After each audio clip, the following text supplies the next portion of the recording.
ያማን ማን በልጅነቱ እንዳገተው እንዳሳገተው አሁንም ቢሆን እያፈላለገ ነው ያለው። ኢኪያርን አግኝቶታል። ነገር ግን ወይ አያቱ ወይ አባቱ ከዚህ ጀርባ እንደሆኑ በራሱ አረጋግጦ አምነዋል። ነገር ግን እናቱ ከዚህ ጥርጣሬ ውጭ ናት። እናቱን ኔስሊያንን አይጠረጥራትም። ነገር ግን አያቱን ዛሬ መጠርጠር አቆሟል። ምክንያቱም አያቱ ዛሬ ያማን የገባበት ከባድ ሁኔታ ውስጥ ደርሶ መጥቶ ጣልቃ በመግባት እሱንም ጓደኛውን ከዚህ ሁኔታ እያላቀቃቸው ነበረ። በመጨረሻም ያማን አያቱን ኤሽረፍ ለማመን ተገዷል። ከዚህ በኋላ የሚጠራጠረውም አይመስልም ለሰከንድ እንኳን። አሁን ቀጣይ ደግሞ ተጠርጣሪ የገዛ አባቱ ነው። ነገር ግን አባቱ አሁን ኢኪያርን ወደ አንድ መጠጥ ቤት መጥቶ ሲያገኘው ራሱ ያማን ባይኑ እያየ ነበረ። ያማን ይህን ካየ በኋላ አሁን ሙሉ ለሙሉ የሚጠራጠረው እርግጠኛ የሆነበት ጉዳይ ሰራን እንዳሳገተው ነበረ። ጭራሽ ሰራን ከኢኪያር ጋር መጥቶ ቁጭ ብሎ እየተደራደረ ነበረ። ኢኪያር ተቀምጦ ነበረ። ሰራን ወደሱ መጥቶ ሲያወራው ተረጋግተው ማውራታቸውን ሲቀጥሉ፣ በአንድ በኩል ያማን እየጠረጠረው ያለው ነገር በሙሉ እውነት መሆኑን በራሱ እያረጋገጠ ነበረ። አሁንም እነሱን መከታተል ቀጠለ። ሁለቱ ተያይዘው እየወጡ ናቸው። እሱም ቢሆን ተከትሏቸው እየወጣ የዚህ መጠጥ ቤት ባለቤት አሊ ያማን ሰው ይለሳል እንኳን ደህና መጣ፣ ምን ይዤ ልምጣ እባክህ ተቀመጥ እያለው ነበረ። አልፈልግም አመሰግናለሁ ብሎ ያማን እየወጣ ነበረ። ያማን ከነበረበት ቦታ እንደወጣ ሰፈሩ ጭር ብሏል። አባቱ እንዲሁም ኢኪያር አመለጡት። ግራ ገባው፣ ተናደደ። ተናዶ ወገቡን ይዞ እያሰበ ነበረ። በሌላ በኩል አላዝም ቢሆን ዛሬ ለሩያ ፍቅሩን ሊናዘዝላን ነበረ። በፍጹም ያልጠበቀውን አይነት ሽንፈት ነው የገጠመው። ሩያ ወደ ያማን እንደሄደች ያውቃል። ቅድም የተፈጠረው ነገር ያስታውሳል። በተለይ ሩያ እሱን እምቢ ብላው በቀጥታ ወደ ያማን ክፍል መታ ልትስመው ስትቃረብ ድንገት አላዝ መጥቶ ነበረ። ይህን እያስታወሰ ሲራበሽ ድንገት እህቱ መጣች። መጠጥ እየጠጣች ነበር። ለሱ ሰጥታው እየተቀመጠች ነበረ። በመጠኑም ስክር ብላለች። ትንሽ ሁኔታዋ ልክ አይደለም። ትኩር ብላ እያየችው ነበረ። ከዛም በኋላ አላዝ ሩያንም ቢሆን እያጠዋት ነው። ሩያን ብትሆን ከእጅ እየወጣች ነው። ምንድን ነው የማረገው? ይሄ ልጅ ያለኝን ነገር በሙሉ ሊነጥቀኝ ነው የመጣው እያለ ነበረ። እንደዚህ ሲል እሷ ምንድን ነው ማለት አልገባኝም ስትለው ነበረ። ከዛ እሱ ያው ዛሬ ሩያ እኔን አዋርደችኝ፣ ራስ ወዳድና አለችኝ፣ ምን ላርጋት ታዲያ እኔ ምን ማድረግ ነበረብኝ እያለ ነበረ። ከዛም በኋላ በሁሉም ፊት እንዳሳፈረችውና ዛሬ እንደተዋረደ ትንሽ አሁን እንደተከፋ ይነግራታል። ከዛ እሷ ገብቶኛል። ታዲያ እዚህ ጋር ምን የተፈጠረ ስተት አለ? ተሳሳተች እንዴ? ታዲያ ምን ነው ተጎዳ እንዴ? ምን ነው አፈርክ እንዴ? ምን ነው ስሜት ተጎዳ? ነርቭ ተነካ? እስኪ ንገረኝ እያለችው ነበረ። ከዛ እሱ ተናዶ እያያን ነበረ። አላስ በል እስኪ ተናገሪ፣ በጣም የምትወዳቸው ሰዎች ፊት ለፊት አንተን እንደዚህ አርገው ሲያናግሩ ምን አይነት ስሜት ይሰማል? በል እስኪ ንገረኝ እያለችው ነው። ከዚህ ቀደም እሱም እሷ ላይ ተመሳሳይ ነገር እንዳረገባት አይነት ፍንጭ እንደስ እየሰጠችው፣ ታዲያ እንዴት ነው አወዳደቀን? ወደድከው? ተመቸህ አለችው። ምንድነው ስሜት የመስጠት ነገር መተወራ እንጂ ምሮ ምትዩ እያላን ነበረ። አዎ እንደውም አንዳንድ ጊዜ ምን ይባላል እህትና ወንድም አንዳቸው ለአንዳቸው ጥሩ ስሜት ይሰማቸዋል ይባላል። እኔ ነገር ሲሰማኝ አንተ ይሰማል፣ ግን ይሄ ውሸት ነው። አንተ ምንም ለኔ ይሰማም። እንደውም አንተ በኔ ሐዘን በኔ መከፋት የምትደሰት ሰው ነህ። አላስ እውነቱን ልንገርህ በጣም ራስ ወዳድ ነህ። ለሌሎች ሰዎች ምንም አይነት ስሜት አይሰማም፣ እንኳን ለእህት ቀርቶ ማለት ነው በማል ተናገረች። ደነገጠ። ተናዶ ያያን ነበረ። ቆይ አንዴ ለሩያ ነገርሻት እንዴ ብሎ ጠየቃት። አዎ ነግሬያታለሁ። አንድ ባንድ ሁሉንም ነገር የነገርኳት ምንም ሳላስቀር ምን አይነት ስራ እንደሰራ ነግሬያታለሁ አለችው። ተናዶ በቁጭት ያያን ነበረ። ምን ተፈጠረ? ባሁን ምን ተፈጠረ?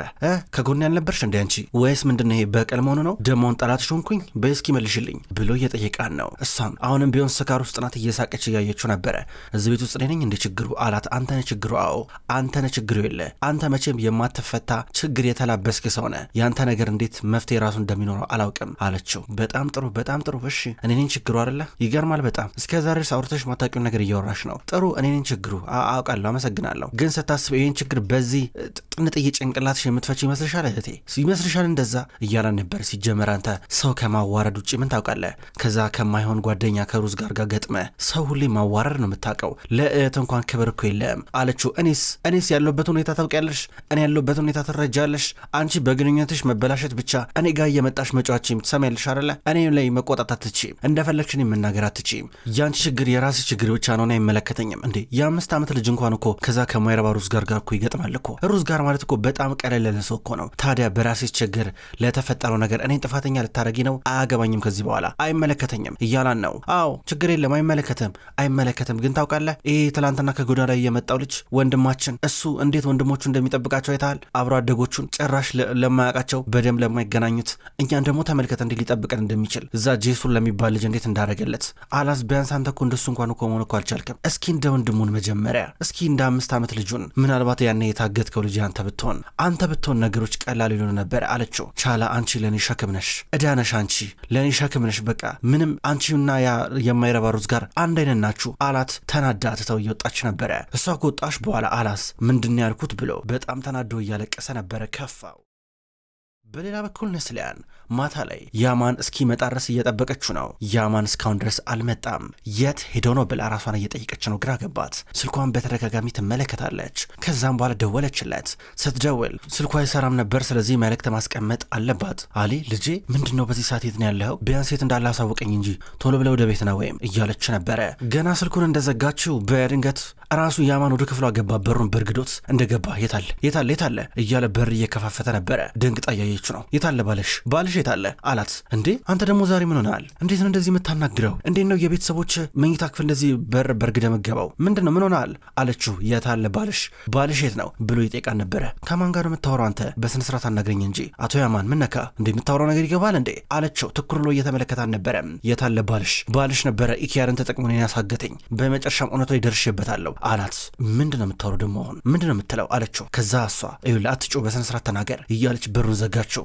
ያ ባልሽ ነበር ያሳገተኝ እያልኩኝ እኮ ነው። ያኔ ጠረጴዛ ላይ ሆነን እራት እየበላን ልናገር ነበረ። ኢኪያር ነበር እኔን ያገተኝ። እግሩን አይቼዋለሁ። እግሩ ላይ ጠባሳ አለ፣ ብዙ ማስረጃ አለ እያላን ነው። ግራ ገብታት እያየችው ነው። አላመንሽኝም አሁንም ቢሆን እሱ እኔን ልጅ እያለው ያገተበት ቦታ ወርጄ አይቼዋለሁ። ከመሬት በታች ቤታቸው ውስጥ እዛ እንጨት መጠጥ ምናምን የሚያስቀምጡበት ቤት ውስጥ ገብቼ ሁሉን ነገር አይቼዋለሁ። ቆይ ምን አይነት አባት ነው? ምን አይነት አባት ነው? ለገንዘብ ብሎ ነው ለምን ብሎ ነው የሚያሳግተኝ? ምን ማለት ነው ብሎ እየጮኸ እያለቀሰ እየጠየቀ ነበረ። ነገር ግን ነስሊያን አሳዝኗት እያየችው ነበረ። ከዛም በኋላ እንዲህ ከጮኸ በኋላ ያማን እረዳሃለሁ አዎ ትክክል ነህ አረ ይህን ነገር እስካሁን ድረስ እንዴት አልተረዳውም? ግን በጣም ያሳዝናል። ገብቶኛል እስካሁን ድረስ ይህን ነገር መረዳት ነበረብኝ፣ ግን አሁንም ቢሆን አረፈደም አለችው። ደስ አለው። እንባውን እየጠረገችለት ነበረ። ይህ ስለ ልቦና እርዳታ ያስፈልጋል። አንተ ስለ ልቦና ተጎድተዋል። ብዙ ነገር አሳልፈዋል። አግዛለሁ እሺ ሕክምና ነው የሚያስፈልገ አለችው። በብዙ ነገር ግራ እንደተጋባ ስትናገር ተናዶ እያያን ነበረ። የሌሎች ጓደኛ አለችኝ እደውልላታለሁ እሷ ታውቅበታለች ብላ ልደውል ነበረ። ከዛም በኋላ ነገ መሄድ አለብህ አለችው። ስልኩን ተቀብሏት እያያን ነበረ። አላመንሽኝም እብድ ነው አይደል የሚመስልሽ? እማዬ ይኸውልሽ ኢኪያር አምልጧል። እያንዳንዱን ነገር እንዳስታወሱ ገባው ሄደ አላት። ኢኪያር ሄደው ሰራን ስለመታው ነበረ ከሰራን ጋር ተጣልቷል በማለት ነገረችው። እሱ ግን አይደለም ከሰራን ጋር ተጣሉም፣ ቅድም ከሰራን ጋር ተገናኙ፣ የሆነ ባር ውስጥ የሆነ መጠጥ ቤት ውስጥ አንድ ላይ ተገናኙ አላት። ሰራን ሆስፒታል ውስጥ ነው ያለው ስራውን እየሰራ ነው አለችው። አይደለም ከኢኪያር ጋር መጠጥ ቤት ውስጥ ነው አላት። አይደለም ሆስፒታል ውስጥ ነው ትለዋለች። እሱ ግን በአይኔ በብረቱ አይቼዋለሁ እያለች እኔ ደግሞ አውርቼዋለሁ በስልክ ትለዋለች። እኔ ደግሞ በአይኔ አይቼዋለሁ። እየዋሸ ነው፣ ህይወቱ በሙሉ ውሸት ነው፣ በውሸት የተሞላ ነው፣ እየነገርኩሽ ነው አላት። በቃ ዝም በል በቃ መስመርን አትለፍ እያለችው ነው። ግራ ገብቶት አያት። በቃ አናግሮኛል። ለምንድን ነው አባት ከኢኪያር ጋር የሚተባበረው? በቃ መጥቶት ነበር፣ ምናልባት ይቅርታ ሊጠይቀው ሊሆን ይችላል ያገኘው። ኢኪያር በጣም ከፍቶታል፣ እኔም ባገኘው ይቅርታ ጠይቀዋለሁ አለችው። እማዬ ውሸት ነው፣ እየዋሸ ነው፣ አይቼዋለሁ እያላን ነው። ከዛም በኋላ እሷ የምታወራውን ነገር ተጠንቀቅ፣ እሻውን ስልኬን ስጠኝ አለችው። ስልኩን ሰጣት። ከዛም በኋላ ማረጋገጫ ይዤልሽ እመጣለሁ ብሏት ትቷት ወጣ። ኔስሊያን በፍጹም እንደማታምነው አትከራከረው እንጂ ጥርጣሬ ግን ልቧን ያዝ እያደረገው ነበረ። አሁን ያማን በቀጥታ ከቤት እየወጣ ነው። ከቤት እየወጣ እያለ ቻላ እየተወለጋገረች መጠጧን ይዛ ከቤት እየወጣች ነበረ። በእጇ ያን ጠርሙስ ይዛለች። መራመድ ከብዷታል። ድንገት መኪና ውስጥ ሆኖ አያት። እንዴት ነሽ አላት። ምን አገባ አለችው። ወደ ቤት አገቢ ማለት አልገባም ይመለከታል አለችው። ከዛም በኋላ ወደ እሷ እየጠጋ አያገባም ዞር በል አለችው። መራመድ እየከበዳት ተቀመጠች። ከዛም በኋላ መኪና ውስጥ አሁንም ሊገባልና ተመልሶ መጣ። ከዛ እያቀፋን ነበረ። አቅፏት መኪና ውስጥ አስገባት። ወደ ቤት መሄድ አልፈለግም እያለች ነበረ። ችግር የለም ሌላ ቦታ ወስድሻለሁ እያላት መኪና ውስጥ አስገብቶ ቀበቶን እያሰራላት ወንድም ያመሰግናለሁ ትለዋለች። ከዛ መኪና ውስጥ አስገብቷት ቀጥታ እየወሰዳን ነበረ። ኔስሊያን ዛሬ ምሽቱ ረዥም ሆነባት። ጥርጣሬ ባንድ በኩል ልቧን ተቆጣጠረው። ሰራን ጋር ልትደውል ነው። ሰራን ሆስፒታል መጥተዋል። ሰራን ወደ ሆስፒታል እንደመጣ በቀጥታ ምትደውልለት በቪዲዮ ኮል ነበረ ያለበትን ቦታ ለማረጋገጥ። ሰራን እሷን ቪዲዮ ኮል ለማናገር ቦታ ከመረጠ በኋላ ስልኩን አነሳው። ሄለው ውዷ ሚስቴ እያላን ነበረ። ሰራን ሆስፒታል ነህ እንዴ አለችው። አዎ ሆስፒታል ነኝ፣ ቅርብ ጊዜ ነበረ ስሬን የጨረስኩት፣ ስብሰባውም ያለቀው አሁን ነበር ነበረ። ምን ነው ናፈኩሽ እንዴ እያላን ነው። እና እሺ ቤት በቃ አለችው። እመጣለሁ ብሏት ስልኩን ዘጋው። ኔስሊያን ስልኩ ከተቋረጠ በኋላንም ጥርጣሬዋ ቀጠለ። ነገር ግን ሰራን በቀጥታ ወደ ውስጥ ወደ መታጠቢያ ክፍል ከገባ በኋላ እጁን እየታጠበ ነበረ። እጁን እየታጠበ እጁ ላይ ደም አለ። ደሙን እያስለቀቀ ነው ያለው። የሸሚዙ ጫፍ ላይም ደም ነክቶታል። እጁን በስነ ስርዓት ካጸዳ በኋላ ከዛ ከመታጠቢያ ክፍል ይወጣል። በሌላ በኩል አሲ በበር በኩል ወደ ውጭ ትመለከታለች። ማታ ነው። ጄሱር ከዛ ወደ እሷ መጥቶ አሲ ምን እየጠበቅሽ ነው? ኧረ እኔ ራብ እያንገላታኝ ነው ነገር እናርክ። ኧረ ወያንን ድንች እንቀቅል እያላን ነበረ። ራሲ ድነቀቅል እኔ እኮ ግራ እኮ ነው የምትገባኝ። እጅ አለ እግር አለ ግን አፍህ ብቻ ነው የሚሰራው። አፍህ መንጋጋ ብቻ ማላመጥ በቃ ሌላ ነገር ምንም ከጥቅም ውጭ ነው አለችው። ምን ባክሽ ምን አሁን እኮ ያው እሙት የለም እንደገና ወንድም ያማን የለም እኔ እናንቺ ብቻ አብረን እንደርቃለን የት መሄጃለሽ እያላት እሷን ተደግፎ እያቀፋን ነበረ። ከዛም በኋላ ያው ያማንም አባቱን አግኝቷል። የፈለገ ነገር ቢፈጠር አባቱ ነው እህት ወንድም አለው እያለች ስታወራ ድንገት ያማን መጣ። ያማን ከመጣ በኋላ ከመኪና ውስጥ እየወጣ አዩት። እሱ ከመኪና ውስጥ እየወጣ እነሱ ደግሞ ከግቢ እየወጡ ነበረ። ከዛም በኋላ ቻላን መኪና ውስጥ አዩት። ወንድሜ ምን ተፈጠረ ብሎ ጄሱር ይጠይቀዋል። ከዛ ያማን ቀጥታ ቻላን አቅፋት ወደ ውስጥ ይዟት እየገባ ነው። እንዴ ምንድነው እሷን ደግሞ ለምን ይዛት የመጣው ብለው እየጠይቁ ናቸው አሲ። ከዛ በኋላ ጄሱር አሲ ታዋቂያት የያማን እህት ናት ቻላ ትባላለች ብሎ እየነገራን ነው። ከዛ ያማን ወደ ቤት መሄድ አልፈልግም ብላ ነው በጣም ሰክራ ነበረ። በጣም እንቅልፏ መጥቷል። እስኪ እናስተኛት እያለ አስተኛት አልጋ ላይ። ከዛም በኋላ ወንድሜ ትክክለኛ ነገር ነው ያደረከው እያለ ጄሱር እያደናነቀው ነበረ። ከዛም በኋላ ብሎ በቃ እንሂድ እያላቸው ነው። ከዛም በኋላ ቴክስት ተላከላት ለቻላ። የላከው ሩዝ ጋር ነበር የነሽ እያላን ነበረ። በጣም ንዴቱን መቆጣጠር እየከበደው የነሽ አለበዚያ የዋጋሽን ነው የምታገኘው የት እንዳለሽ ንገሪኝ የሚል ቴክስት እየላከ ደግሞ መልሶ መላልሶ እየደዋወለ ነበረ። አሁን ጄሱር ናየውና ወይ ጉድች ልጅ በጣም ከባድ ቤት ነው ያላት በጣም ያሳዝናል እያለ ነበረ። ከዛ አሲም ብትሆን ተታወጣች። ከዛ ጄሱር ለቻላ የሆነ የምትለብሰው ነገር ይደርብላትና ስልኳን አየው። ቴክስቱን ካየው በኋላ ቴክስቱን አንብቦ ስልኩን አጠፋው። ስልኩን ዘግቶት ሄደ። ከዛም በኋላ ሰራን ከሰዓታቶች ቆይታ በኋላ በጣም አምሽቶ ወደ ቤት መጣ። ወደ ቤት ሲመጣ መኪናው ጭቃ በጭቃ ሆኖ ነበረ። የቤታቸው ጠባቂ በቀጥታ ወደሱ እየቀረበ ነው። አቶ ሰራን ምን ተፈጠረ እያለ ነበር። መኪናውን በደንብ ጠባው ብሎት ገባ። ከዛ ወደ መኝታ ክፍል እንደገባ ኔስሊያን ተኝታ ነበረ። ሰራን ድምፅ ሳያሰማ ገብቶ ድንገት ኔስሊያን ነቃችና አየችው። እንዴ ሰራን አሁን ነው እንዴ የምትመጣው? ቆይ ስብሰባው የት ነበረ? ምንድነው እስካሁን ድረስ ያመሸው አለችው። አዎ እባክሽ ስራ እኮ ነው አንዳንድ ጊዜ። ምንድነው የኔ ውድ ሚስት ናፈኩሽ እንዴ? ምን ተፈጠረ? እያንዳንዱን እርምጃ ላንቺ መናገር አለብኝ እንዴ አላት። አረ ግን ለምን ተናደድክ ትላለችው። ማኔ አረ አልተናደድኩም ዝም ብለሽ ነው ብሎ ወገቡን ይዞ እየመለሰላን ነበር። አይ ሰሞኑን በጣም ጭንቀት እያበዛ ነው አለችው። ከዛም በኋላ ቆይ ግን አንተ ኢኪያርን አገኘው ይቅርታ ጠየቅከው? ኢኪያር ያደረከው ነገር ትክክል አለም ታውቃለህ አይደለ አለችው። ተይኝ በቃ እባክሽ ተይኝ። መቼም ባገኘው ይቅርታ አልለው። ምንድን ነው ማለት ደግሞ እሱን ሂጂ ይቅርታ ማለት አለብኝ? ያደረገው ነገር ትክክል ነው ማለት ነው እያላት ተናደው ወደ ውስጥ ገባ። እንዲህ ብሏት ወደ ውስጥ ሲገባ ኔስሊያን አሁንም መጠርጠሯን አላቆመችም ነበረ። ከዛ ያማን የተፈጠረውን ነገር ነገራቸው ለጄሱር እንዲሁም ለአሲ። ከዛ እናቱ የስነ ልቦና አማካሪ ያስፈልጋል እንዳለችው ሲነግራቸው ገረማቸው። ከዛ ለሷ ማስረጃ ማሳየት አለብኝ እያለ ነው። ዛሬ ምሽት ኢኪያር እንዲሁም አባቱ ሰራን መገናኘታቸውን የሚያሳይ የሲሲቲቪ ካሜራ ቀጥታ ከዛ ካለው መጠጥ ቤት እንደሚወስድ ይነግራቸዋል። ከዛ ይህን ነገር አቅዶ ከዛ አብረው እንደሚሄዱ አጫውታቸው እነሱም በዚህ ሀሳብ ይስማማሉ። ድንገት ሩያ ደወለችለት። ሩያን ሊያናግራት እየወጣ ነው። አሲ እየቀናች ነው። ከዛ በኋላ ፎቶ ላከችለት። ፎቶ ስትልክለት ደስ አለው። ታውቃለህ ይሄ ፎቶ ትዝ ካለ አላውቅም አለችው። በጣም ደስ ይላል። ያው በእርግጥ አላስታውስም እያላን ነበር። ሁለቱ አንድ ላይ ልጆቹን የተነሱት ፎቶ ነበረ። እሷ ግን ስደውልለት በጣም ደስ ብሏን ነበረ። ከዛ እንዴ ግን ደህና ነህ? ልክ ድምፅ ልክ አይደለም አለችው። ትንሽ አይ ደህና ነኝ ግን ሩያ በቃ ነገ ደውልልሻለሁ እሺ ብሏት ስልኩን ዘጋው። ከዛ ተመለሰ። እሷን ብትሆን ፎቶን ወደ ነበረበት ቦታ እየመለሰችው ነው። አሁን የሰራንን መኪና እያጠበ የሚገኘው የቤታቸው ጠባቂ በቀጥታ መኪናውን አጥበው ወልብሎ ከጨረሰ በኋላ በኋላ በኩል ያለውን ኮፈኑን ከፈተው። ሲከፍተው ሻንጣ አለ። ሻንጣው ምንድን ነው ብሎ ሲከፍተው በጣም ብዙ ገንዘብ አለ። ፈጣሪ ሆይ እንደዚህ አይነት ገንዘብ በየት ዘመን አይቻላቅም። በቃ ሀብታሞች ገንዘባቸው የሚያስቀምጡበትም ቦታ አጡ ማለት ነው እያለ ነበረ መልሶ ሻንጣውን እየዘጋ ነበረው። ከዛ መጥተው ለሚስቱና ለፌሪዴ እየነገረችው ነበረ። ፌሪዴ ይህን ክስተት ስትሰማ ነው እንዴ ብላ ሰምታ እየሄደች ነው። ቻላ አሁንም ቢሆን የሰላም እንቅልፍ መተኘቷን ቀጥላለች። ከዛ ሩዝ ጋር በጧት ወደ ክፍሏ መጣ። ወደ ክፍሏ ከመጣ በኋላ አሁንም ቀስ ብሎ የሆነ ነገር እየደረበላት እያለበሳት ነው። ከዛ ሲደርብላት ጮኸች። እርዱኝ ብላ ስጮ ተረጋጊ እያለ ነበረ። ከዛ አሲና ያማን ሮጠው መጡ። ምን ታረጋለህ እዚህ ምን ተፈጠረ ሲሉት ኧረ እኔ ቲሸርት ለመውሰድ ነበር የመጣሁት እኮ በማለት መለሰ። እሷ በጣም ፈርታ ነበረ። ታዲያ አሲን አምጪልኝ አትላትም ነበር? ምን ታረጋለህ ብቻ አለው። እኔ ሀሳቡ አልመጣልኝማ ታዲያ ምንድን ነው እያለ ነበረ። ከዛ እሷ እዚህ ምን አረጋለሁ እዚህ ምን ሰራለሁ ብላ ጠይቃለች። ማታ ሁኔታሽ ልክ አልነበረም እና እዚህ እንድትረጋጊ ይዤሽ መጣሁኝ፣ መሄድ ትችያለሽ ከፈለግሽ እያላን ነበረ። ከዛ እሷ ትኩር ብላ ታየዋለች። ከዛ አጠገቧ ተቀመጠ። ይኸውልሽ ችግር የለም እሺ፣ ሰው ሁሉ ስህተት ይሰራል፣ ሰው የተባለ ሁሉ ስህተት ይሰራል፣ ሁሉንም ነገር ደግሞ ከስህተታችን ተምረን ማለፋችን ነው የሚሻለው አይመስልሽም እያለ ነበረ። እጁን ትከሻዋ ላይ ቀስ ብሎ እያስቀመጠ ነበረ። ከዛም በኋላ እሺ አመሰግናለሁ እያለችው ነው። ስልኳን ስታዩ ጠፍቷል። አበደች። ሌላ ጭንቀት በጭንቀት ላይ። ከዛም በኋላ ቶሎ ብላ ስልኳን ከፈተችው። ስልኬን የሆነ ሰው ሆን ብሎ ነው ያጠፋው ብላ ስትከፍተው ሩዝ ጋር ማአት ቴክስት ነበር የላከው። በጣም ብዙ ማስፈራሪያ ቴክስቶችን ልኮላን ነበረ። ተጨነቀች በጣም። ከዛም በኋላ ያማን ቁርስ ሰርተናል እንብላ ሲላት አልፈልግም ብላ ሾፌሯን ጠራቸው። በሌላ በኩል ሩዝ ጋር ከነ አላዝ ጋር ነበረ።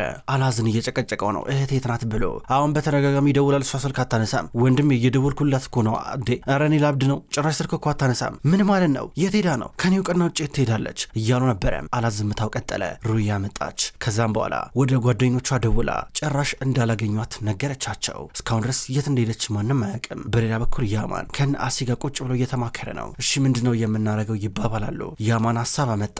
ሶስታችንም አንድ ላይ እንሂድ እያለ ነው። የሆነ ነገር ኮፒ ለማድረግ ፍለሽም ያስፈልገናል ይባባላሉ። ከዛም በኋላ እና አላስ ቁጭ ብለው እሷን እየጠበቁ ነበረ። በድንገት መጣች። ድንገት ቻላ ከመኪና ውስጥ እየወረደች ነበረ። የነበርሽ እያለ ገና ካሁኑ ሩዝ ጋር ሲጮህባን ነበረ። ምን ይመለከታል አንተ ትሏለች ገርሟት። ከዛ እሱ የነበርሽ ተናገር እያላን ነው። ከዛ አላስ ጎበስ ዋና አላማሽ ነበረ ስለ አንቺ እንድናስብ እንድንጨነቅ የት ናት እያልን ብዙ እንድናስብ ነበረ ዋና አላማሽ፣ ተሳካለሽ። ግን የነበርሽ አላት። ከወንድሜ ጋር ነበርኩኝ ብላ መለሰች። ይሄ መልሷ እንደገና አላዘን በጣም እየጎዳው ነበረ። አላስ ተናዶ እያያን ነበረ። ከዛ ሩዝ ጋር አቀፋትና ጥሩ እሻውኒት ነው ያለው ይላታል። በቃ ከወንድሜ ጋር ነበርኩኝ አለች እኮ ለምሮ መጨቀጭቋት ብላ ሩያ ትናገራለች። ሻላ ነኝድኔና አንቺ ምናወራው ነገር አለ ይላታል። በአንድ በኩል አላስ ሩያ ብራቮ ጥሩ ስራን የሰራሸው እያላን ነበረ። የወላ ያማን ተቀበልክም አልተቀበልክም ያማን ወንድም ነው እሺ እያለችው ነው። ትታው ሄደች። ከዛ አላስ በብዙ ይበሳጫል። በሌላ በኩል እነ ያማን ቀጥታ ወደ መጠጥ ቤቱ ከመሄዳቸው በፊት ለረጅም ጊዜ የሚያውቁትን ሰሊምን እያማከሩን ነበረ። እንዴት አድርገው መገልበጥ እንዳለባቸው ነገራቸው። ከዛ ራሱ ስክሪኑን ቪዲዮ ቀረጹት አላቸው። በዚህ ሀሳብ ተስማሙ፣ ተደሰቱ። ከዛ በቀጥታ ከሱ ተለይተው እየመጡ ነበረ ወደ ተባለው መጠጥ ቤት። ከመጡ በኋላ ሶስቱም ወደ ውስጥ ሲገቡ ገናውን አልተከፈተም ይሏቸዋል። ውስጥ እያጸዱ ነበረ። ከዛ ማናጀሩ መጣ። ውጡ እያላቸው ነበረ። ወንድሜ ያው ትንሽ እኮ አንዳንድ ነገሮች ልና ነበር የመጣ ነው ይሏል ያማን። ከዛ ጄሱርና አሲ ብጥብጥ ጀመሩ ለያማን መንገድ እያመቻቹለን ነበረ። ግን አጋጣሚ በሙሉ መጥፎ ነበረ። እዛ መጠጥ ቤት ውስጥ በጣም ብዙ ሰዎች ነበሩ። ገፈታትረው አስወጧቸው። ጎበዞች፣ ጥሩ ሀሳብ ነው የመጣችሁት፣ የእውነት ሀሳባችሁ ሰርቷል እያላቸው ነበር ተናደው። ከዛ አላዝ ደወለለት። አላዝ ለያማን ደውሎ ይኸውልህ አንተ ሰውዬ ምለን ነገር ስማ፣ ከዚህ በኋላ ስነ ስርዓትን ያስ እያሉ ነበረ። አንተ ቆይ ምን ላርገህ እህትህ መንገድ ላይ ነበረች ትናንትና ወደ ቤቴ ወሰድኳት። ታዲያ ምን ላርግ? እኔ እንዳንተ ጨካኝ መሆን አለብኝ እንዴ? እሷም እኮ እህቴ ናት እያሉ ነበር። ኧረ እባክህ እህት ናት። ይኸውልህ እስካሁን ድረስ የነበርክ ይህ ሁሉ ዓመት የነበርክ ይኸውልህ በጣም ነው የምጠላሽ፣ እጠላለሁ በጣም ያለኝን ነገር በሙሉ እየወሰድክብኝ ነው፣ ስለዚህ ታስጠላኛለህ እያሉ ነበረ። ይህን ጊዜ ጄሱር ከያማን ስልኩን ነጠቀው። አንተ ምሮ ምትለው ምሮ አፈ የምከፍተው በቃ እንደ ወንድ ልጅ መተህ መነጋገር ከፈለከኛ ጋር አድራሻ እንልክልሃለን ና ይዋጣለን እያለው ነበረ። ከዛ አድራሻውን ላከለት። ከዛ ያማን ጄሱርን ምን እያረከን ውሻ አንተ ደማውን አለው። ተው ይምጡ እዚህ ግርግር ሲፈጥሩልን አሲ ወይኔ ወደ ውስጥ ገብተን ሄደን እንቀርጸዋለን ይለዋል። ያማን ሀሳቡን ወደደው። ቆመው ይጠብቋቸዋል። በሌላ በኩል ሩዝ ጋርና ቻላ እየጨቃጨቁ ናቸው። ሩዝ ጋር ምንድነው ይሄ ቴክስት ማን የላከው እያላን ነው። አላውቅም ምን እየተፈጠረ እንዳለ ትለዋለች። ማን ነው ስልክሽን ያጠፋውም ይላታል። እንደማታክ ትነግረዋለች። ይሄ ጉዳይ በዛ ያበቃም እያላት ድንገት አላዝ መጥተው እንሂድ እያሉ ነው። ስራ አለብን እንሂድ እያለው ሁለቱ ተያይዘው እየወጡ በአንድ በኩል ቻላ በጣም ፈርታ ስትከተላቸው ነበረ። ወደ ሩያም እየደወለች ነው። በሌላ በኩል አላዝ እንዲሁም ሩዝ ጋር በቦታው መጡ። ቀጥታ ከነ ያማን ጋር እየተጋፈጡ ናቸው። ለምን ነበር የፈለከኝ ብሎ አላዝ መጥቶ ሲጠይቀው ያማን ፊቱን እየመታው ነበረ። እርስ በርስ መደባደብ ጀመሩ። እንዲህ እየተደባደቡ ወደ መጠጥ ቤቱ እየገፈተሯቸውና ያማን ወደ ውስጥ ገቡና እዛ ውስጥ መደባደብ ጀመሩ። አሲ ቅጂ ክፍል ወዳለበት እየሄደች ነው። ወደ ቅጂ ክፍል ስትሄድ ድንገት ማናጀሩ አያት። እቺ ደግሞ ወዴት ነው የምትሄደው እያለ እየተከተላን ነበረ። እነዚህ ሱር ከልባቸው ነው ነበር የሚደባደቡት። ከዛ እሷ ተቀመጠችና ቪዲዮን አገኘችው። ከዛ በስልኳ እየቀረጸችው እያለ መጣ። ነይ ውጪ እያለ እያስወጣን ነበረ። እና ሩያና ቻግላን በቦታው ደረሱ። በቦታው እንደመጡ ፖሊሶችም መጡ። ፖሊሶች መጥተው እያገላገሏቸው ነበረ። ሁሉም ተያዙ እና ያማን ተይዘው በመኪና እየተወሰዱ ነበረ። ከዛም በኋላ ሰሊም ድንገት መጣ። ሰሊም ከመጣ በኋላ ማናጀሩን በጣም ሽንቴን ወጥሮኝ ነው ሽንቴን ልሽና ብሎ ጠየቀው። ከዛ አክብሮት እሺ በዛ በኩል ነው ብሎ ነገረው። ሰሊም ወደ ውስጥ እየገባ ነበረ። ኔስሊያን ስራ ቦታ ሆና የምታስበው ትላንትና ያማን ልጇ የነገራትን ነገር ነበረ።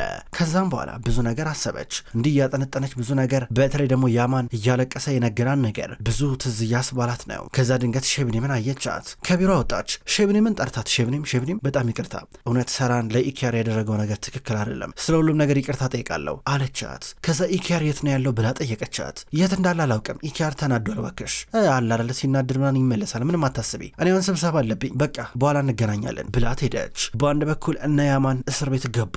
ያማን፣ አሲና ጄሱር አንድ ክፍል ውስጥ እንዲሁም እነ ሩዝ ጋር እነ ሩያ ለአራት ሆነው አንድ ክፍል ውስጥ ናቸው። በመካከላቸው ብረት ብቻ ነው ያለው። ከዛ በኋላ ቻላ መቀመጥ ከብዷት ወደዛ ወደዚህ ትላለች። ተመልከት በአሁኑ ደግሞ ምን ጣጣ ውስጥ እንደከተታችሁን ብላችሁ እስር ቤት አስገባችሁን፣ በጣም ነው የምትገርሙ ስትል ነበረ። ቻላ አፍሽን አትክፈጂ ዝም በይ እያለ እዚህ ይቆጣል። ሩዝ ጋርም አለፍ እያለ እሷ ላይ ይጮዋል። ያማን በጣም እየተናደደ ነበረ። ከዛ ጄሱር ዝም ብሎ ሩዝ ጋርን ፍጥጥ ብሎ ሲያዩ ምሮ የምታፈጠው እያሉ ነበረ። ጄሱርና ሩዝ ጋር ሲጣሉ ያማንም ጣልቃ እየገባ ነው። ሩዝ ጋርን እየጎተተው አርፈ ተቀመጥ አታናደኝ እያለ እየገፈተረው ነበረ። ከዛ በኋላ ሩ ያላዘን አረባኪውን ነገር አድርግ ትሏለች። አያገባኝም ሲፈልጉ ለምን አይሞቱም እያላን ነበረ። እነሱ እንደዚህ እስር ቤት እየተፋጠጡ በአንድ በኩል ከተወሰነ ቆይታ በኋላ ከእስር እንዲለቀቁ ሊደረጉ ቤተሰቦቻቸው እነ ነስሊያን ተደውሎ እየተነገራቸው ነው። ክቡራን ተመልካቾች እንኳን ወደ ቅጠል ቲቪ የዩቲዩብ ቻናል በሰላም መጣችሁ። ውድ ተመልካቾች በዛሬው ዕለት ስውር እጅ የተሰኘውን ድራማ ተመልክተናል። ክቡራን ተመልካቾች ስውር እጅ ድራማ ከተጀመረ በርካታ ክፍሎች ተቆጠሩ። ይህን ድራማ የምትወዱ የምታድንቁ ተመልካቾች በየቀኑ በተመሳሳይ ሰዓት በተመሳሳይ አቀራረብ ስለማደርሳችሁ እንድትከታተሉ በትህትና ጠይቃለሁ። ውድ ተመልካቾች ዘውድ ድራማ አልተቋረጠም፣ አሁንም ቢሆን ይቀጥላል። ዘውድ ድራማ ገና እየተሰራ ስላለ አዳዲስ ክፍሎች ሲለቀቁ ወደ እናንተ ማቅረቤን የምቀጥል ይሆናል። ስውር እጅ ድራማን እንደወደዳችሁት አልጠራጠርም። ያላችሁን አስተያየት በኮሜንት ላይ እንደተለመደው ጻፉልኝ። ስለምትጽፉልኝ ከልብ አመሰግናለሁ። በቀጣይ በአዳዲስ የዘውድ ድራማ እንዲሁም የስውር እጅ ድራማ ክፍሎች እስከምንገናኝ ድረስ በያላችሁበት መልካም ቆይታ